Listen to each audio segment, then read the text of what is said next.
Hey guys, Awilda here. Just want to share this quick little hexagon shelf tutorial I'm making. I decided to make this for my dining room area. I have a wall by my window. I have a large window, and on either side of the wall is bare. There's nothing on there.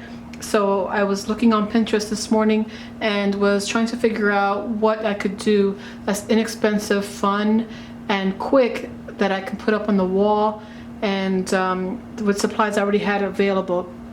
So for this video, it's actually a hexagon shelf.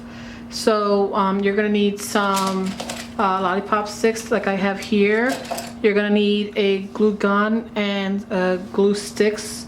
I have this printout that I made myself on my computer, so I'm going to link it on my blog down at the description box below so that you can get this printout yourself and use it as a guide to create the shelf. It's going to look similar to this here. I already did one earlier today and it's not in the best of shapes. It's a little crooked, but I'm okay with it. It's not perfect, but you know, it's the best that I could do at short notice. I should have paid more attention. I honestly wasn't paying attention, and I started doing the pattern and I took the paper out of the way, and I kind of was watching a little bit of TV and making this, and I didn't have my full concentration on it, but I really like the way it came out, even though it's not perfectly straight.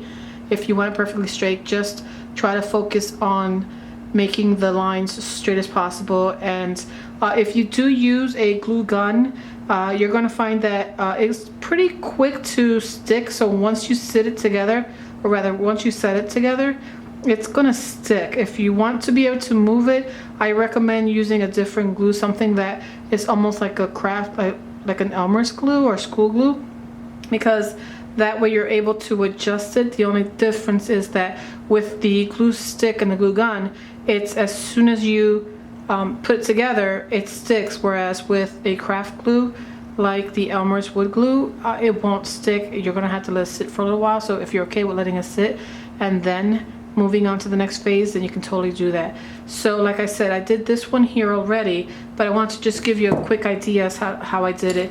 I just used this paper as a guide, and I just did every other section as the hexagon shape. So I have it here, here, here, and then I dabbed glue on top of the corners, and then I kind of put it together this way, gluing every other spot. So then you would build it this way and continue to do this until you have your hexagon shape.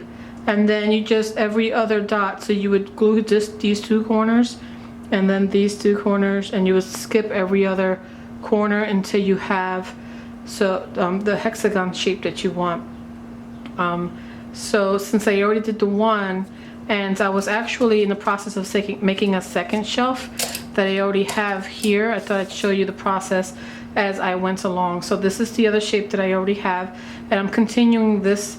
It's about 1, 2, 3, 4, 5, 6, 7, 8 sticks up. I'm gonna try and make it about 12 to 16 sticks thick, because I want it to have the thickness of a shelf so that I can put things on the inside here, and just hang whatever knickknacks and whatnots that I have around the house and alternate with light things. So one thing for sure, I just want to warn you, if you do make this shelf yourself, this hexagon shelf, you have to be aware that this is not going to be a super sturdy shelf that you can put heavy objects on it. It's going to be something you can put small light knickknacks, like maybe succulents or a small little tea light, something like that. So afterwards, I am going to be staining mine. I have this wood stain that my husband bought a long time ago. It's been sitting on our shelves for a while, and we have yet to use it. It's for future projects, but I decided to paint it a dark walnut stain, so I'm going to use this. But you can definitely also use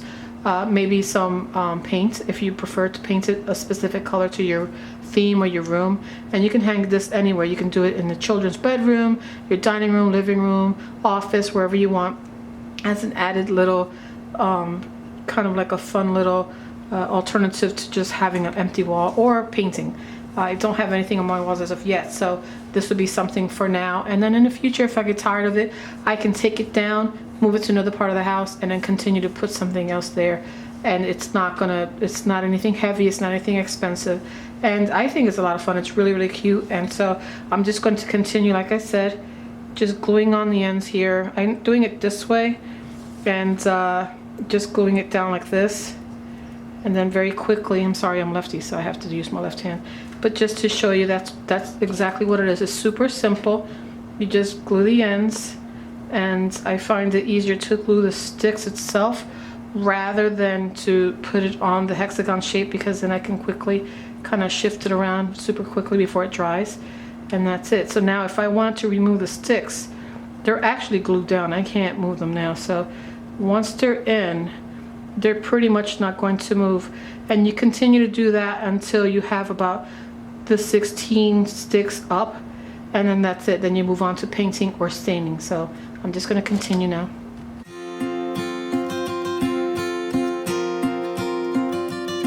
Notice how I'm just doing every other stick, not in order. I'm not going in order. I'm going every other section. I don't want it to be on staggered, because then I'll have too much on one side and not enough on the other side.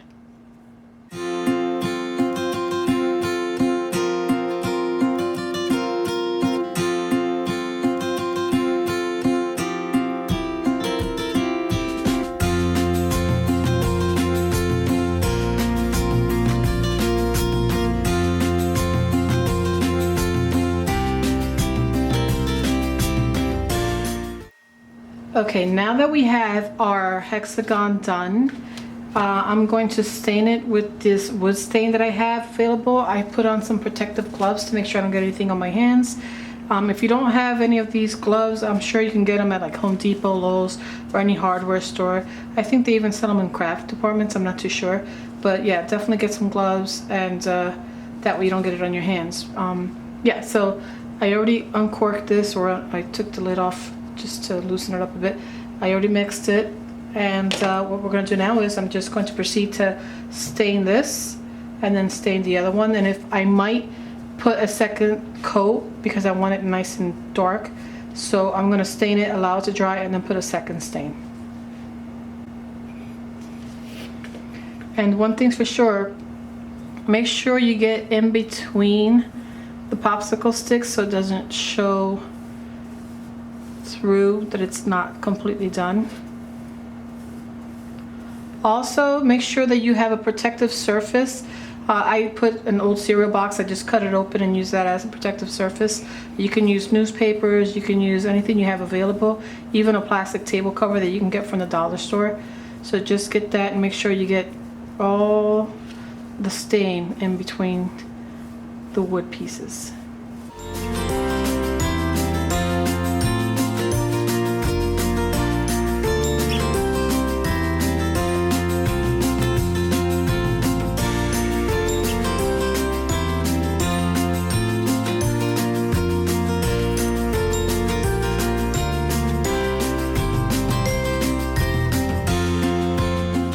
Before I forget, I also want to mention that you make sure to have a well ventilated area, because this really smells really strong.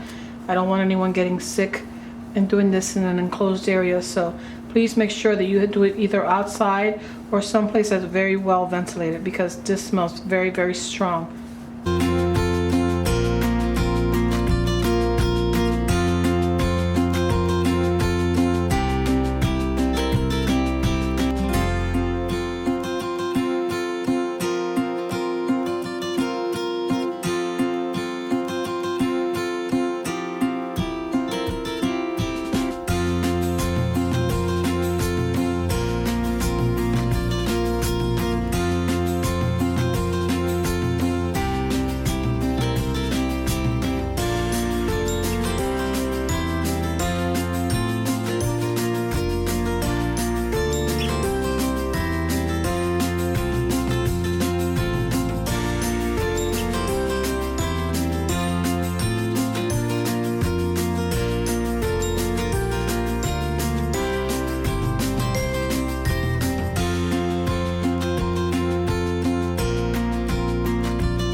Okay guys, that's everything, and as you can see, it's coming out pretty well. I'm going to allow it to dry, and then I'm going to put the second coat if I think it needs a second coat, which I think it does. And once it dries, I'm going to proceed to hang them up in my dining room area. So I hope you enjoyed this video as much as I enjoyed making these, and if you haven't subscribed yet, please do. I have more videos coming through, and I would love for you guys to be a part of the adventures. Until next time guys, bye.